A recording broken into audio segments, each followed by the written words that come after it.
Okay. Gold, saan ka ba pupunta? Ano? Ano kayo? Sa tingin nyo, saan pupunta si gold? Ano? But let us do top-down analysis. Ano?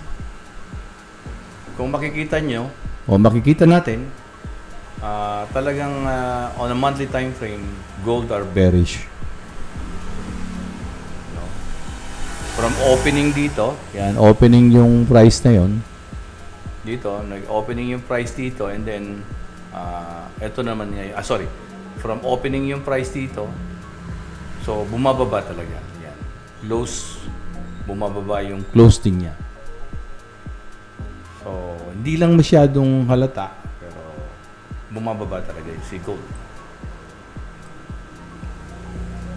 On a weekly time frame, yan, we have this previous month low. Lumalabas galing siya sa taas, ayan. Galing sa taas. Bumabagsak siya na ganyan. Although na may rejection dito, as of now, makikita natin yung candlestick na to on a weekly, bearish. Kumbaga, kung titingnan natin si weekly, bearish siya. Kung may buntot man yan, maaaring yan ay pullback on the lower time frame. Daily.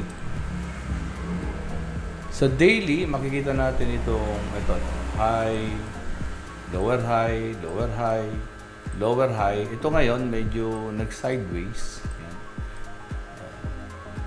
Nag-sideways siya. Pero, ando pa rin yung rejection. unlike nito, no? Unlike nito, no? Talagang solid yung candle. Ito, rejection. So, parang lumalabas ito is liquidity sweep. Ito, mga equal low. Equal low, may mga resting liquidity dyan na talagang pwede niya i-sweep. On a daily time frame, titingnan natin yung kwan. So, mayroong buyer's rejection. Saan? Saan na rin, diba? Dito nag-open. So, pwedeng mag-act ito as strong support, as strong resistance. And then, since ito ngayon ay equal low, mga equal low ito, below. So, pwede yan is balikan yan. Kasi, pag titingnan mo talaga, ayan yung trend. Ayan yung market structure. Yan. Diba? Market structure is downtrend. And then, I keep on telling you na pagka napapagod kayo, huwag kayong mag-trade kasi hindi nyo makita. Ako suddenly, bigla ako nakita. Pagdating ko ngayon na natulog ka agad ako. Sabi ko, pahinga ko talaga. And I'm very, nakakapagpahinga ako. Kayo, nung nakikita nyo. So, i-comment nyo kung ano yung nakikita nyo para maging healthy yung video natin. Pagtulong-tulungan natin na ma-analyze yung market. I hope na yung makakapanood nito mag-comment kung ano yung nakikita mo. The same din na nakikita mo. Para eventually, yung video natin magiging magbe-benefit lahat. Ako yun na nakikita ko. Ulitin ko. Diba? Bumaba. Tumaas. Bumaba. So, the candlestick is keep on creating lower low. Then dito nagkaroon ng equal low. So, sell side liquidity. And then high, lower high, lower high, lower high. Then nagkaroon ng konting sideways pero liquidity sweep lang. Why? May rejection, no? And then nag-bounce dito, buyers, pero nandito pa rin siya. This could act as strong resistance, itong area na to. Then we need to go down lower time frame. Then comment kung yun din yung nakikita nyo 4 hours. Yan. Diba? Ayan siya.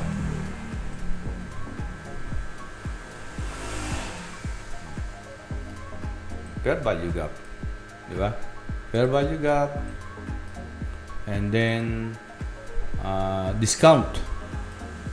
Previous month low. Liquidity sweep. Yan. Zoom in natin. Diba? Ayan siya.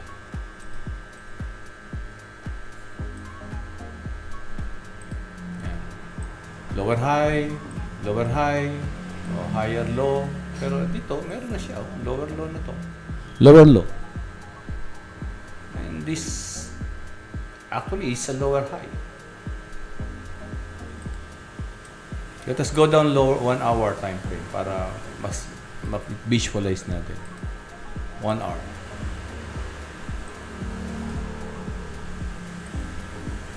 So, yan. Higher high. So, this is the impulse. Ito yung fair value gap na binabalikan niya. Ito yung downtrend. This is the external structure. Yan. And these are the internal structure. Ang internal structure niya is downtrend.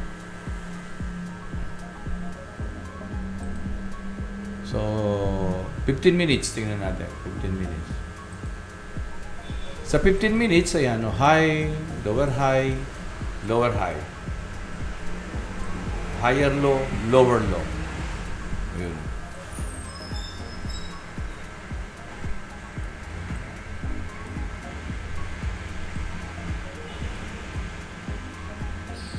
So we have here the bearish fair value gap, bearish order block. And then ngayon ay 6 p.m. na. End of the London kill zone. So most likely we wait for the New York kill zone from 8 p.m. to 11 p.m. Kung magkakaroon ng clear rejection dito.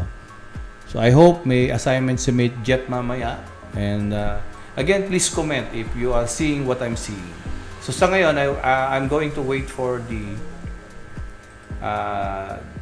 price dito na magkaroon ng CRT setup. CRT setup sa 1 hour time frame. No. And then the moment na makita ko yung CRT setup sa 1 hour time frame, then punta na ako ng 15 minutes. Comment kayo kung sino hindi nakakaintindi ng CRT o hindi nakakakuha. Then we can make another video for that CRT. And good luck mamaya sa ating mga trade. Again, please share and comment our video para mas dumaming panood.